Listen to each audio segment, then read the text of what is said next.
और युवा तो वो है जिनके पैरों में गति है, हाथों में शक्ति है, भविष्य के तरफ देखने की उनकी अपनी लक्ष्य की दृष्टि है। स्वरोजगार को बढ़ावा देने के लिए, युवाओं के स्टार्टअप्स को समर्थन देने के लिए हमारी सरकार लगातार काम कर रही है। 2014 के बाद 11वीं अर्थव्यवस्था से आगे बढ़ते हुए हम आज की स्थिति में 5वीं अर्थव्यवस्था में आए और हमने पीछे किनको किया है? इंग्लैंड को, जो 250 साल तक हमारे पे राज करते रहे हैं, जिनका प्रदेश के स्तर पर निवेश करने की इच्छा है, एक धंधा ऑलरेडी कर रहे हैं, दूसरे धंधे में जाना चाहते हैं, सभी प्रकार के प्रोत्साहन देकर उसको वहां भी मदद करेंगे। किसी के भी मन में अगर व्यापार व्यवसाय को बड़ा करना है तो हमारी सरकार सभी प्रकार की अनुकूलता लेके चलती है। इसी माह के हमारे अपने आयोजन में एक नया इतिहास भविष्य की दृष्टि से तैयार होने वाला, विश्व का पहला नदी जोड़ो अभियान और ऐसे में मध्य प्रदेश की भूमिका, यशस्वी प्रधानमंत्री के मौजूदगी में हम सबका सौभाग्य होगा।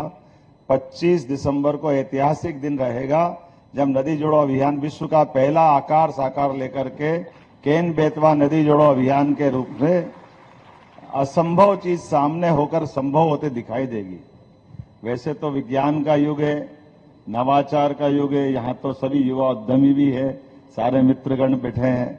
मैं आज के इस अवसर पर भविष्य की तरफ आपके सारे बढ़ते कदम परमात्मा करे, आपको यश दे। आपके हाथ में आने वाले समय की बागडोर भी है और परिस्थितियों को बस में रखने की ताकत भी है। और युवा तो वो है जिनके पैरों में गति है, हाथों में शक्ति है, भविष्य के तरफ देखने की उनकी अपनी लक्ष्य की दृष्टि है। और परमात्मा ने यश दिया तो प्रारब्ध 100% है, क्योंकि दुनिया के अंदर सबसे युवा देश अगर कोई है तो भारत है। मुझे इस बात का गर्व है, भारत अपने बढ़ते कदमों से दुनिया के सामने अपनी भूमिका भी सिद्ध कर रहा है। और आज जब यहाँ हम अपने युवा उद्यमियों की बात कर रहे हैं तो मुझे इस बात की अत्यंत प्रसन्नता है, यंग एंटरप्रेन्योर के इस कार्यक्रम में खास करके स्वरोजगार को बढ़ावा देने के लिए, युवाओं के स्टार्टअप्स को समर्थन देने के लिए हमारी सरकार लगातार काम कर रही है।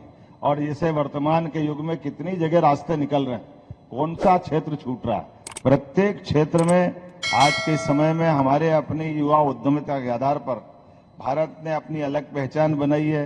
और इसी के कारण से कहाँ हमारी अर्थव्यवस्था की बीतों दशकों में कौन सी स्थिति थी, लेकिन 2014 के बाद 11वीं अर्थव्यवस्था से आगे बढ़ते हुए हम आज की स्थिति में 5वीं अर्थव्यवस्था में आए और हमने पीछे किनको किया है? इंग्लैंड को, जो 250 साल तक हमारे पे राज करते रहे हैं, लेकिन हमारी क्षमता योग्यता के बलबूते पर हमने अगर उनको पीछे छोड़ा है तो भविष्य की तरफ पुनः लक्ष्य तय किया है। यशस्वी प्रधानमंत्री के नेतृत्व में तीसरी अर्थव्यवस्था बनने के लिए जब भारत आगे बढ़ रहा है तो ये केवल भाषण नहीं हो सकता है, इसमें ऐसी सारी युवा उद्यमियों की ताकत की आवश्यकता पड़ेगी।